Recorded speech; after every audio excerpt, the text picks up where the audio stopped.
We're down here at the Dubai Creeks Golf and Resort, and we're joined by an absolute footballing legend, an icon that has given so much to the Premier League with Aston Villa. Who can forget the treble winning season with Manchester United, the one and only Dwight Yorke. Dwight, how are you doing today?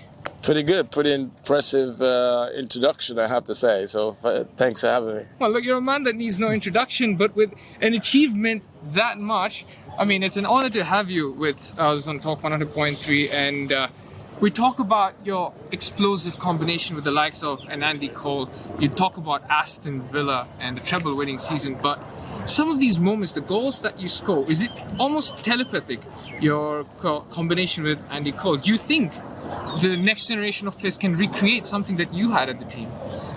Well, listen, obviously the time we had at Manchester United was a unique time. It was a good time in the club history of playing for that club at the moment. It's deep in history, and to be part of that, such an iconic experience, probably the most iconic moment in the club history. It's something that will live forever, and I'm just very lucky and privileged to have the opportunity to be part of that. But yeah, it means so much to just be part of Manchester United as well. You mentioned that golf was the other sport that you loved playing apart from football because it kept you competitive.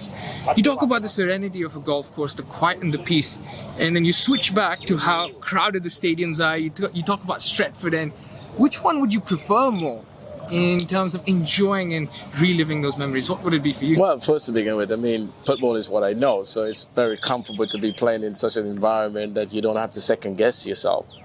I think with golf, you second guessing yourself because you as an individual, but in the team sports or football, we always been, you're always relying on your teammates to do certain things to help you out. And I think the difference is that when you play it in the team sports, a game that I've known from the very beginning, so it's become very normal that I don't have to second guess. But with golf, you second guess yourself a little bit. But equally, sports is sports, and you're still got to be accountable for when you play whatever sports, whether it's within a team sport or an individual sport. So I've been very lucky I can experience both, and so I can share that experience at a time.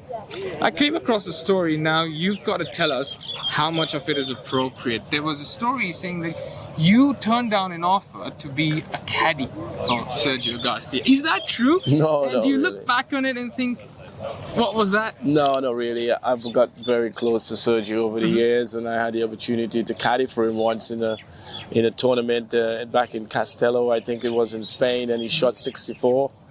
And I said to him, listen, you can't pay me to be a caddy anymore, tongue in cheek, of course. Yeah. But no, just having the experience to be there and understanding and seeing him hit golf ball when he's at his peak of his career was just a great experience. But there was a lot of rumors about that, but that wasn't true at all. We are here at the DP World Invitational Tour, and golf often happens to be a mix of sport. Some people love it because they use it for their networking opportunities as well. Did you see golf in a way to expand your network post-retirement as well, and how has that sort of helped you? I'm not sure about expanding. I think what it is just provide you to meet different people in different walks of life. Golf does provide that. You come to Dubai, that provide you with the resort like the creek. You get perfect weather, you get a perfect scenario like this, get to play alongside some of the greatest player in the history of Rory and those type of guys, and the young European players coming through. So you really, I'm very blessed that I have the opportunity to experience that, and so I'm very, very lucky. You've been very generous with your time, and I have to ask one final question. One of my favorite clubs, Manchester United. The transfer window is open right now. Which one player would you love to see Erik ten Hag add to his team?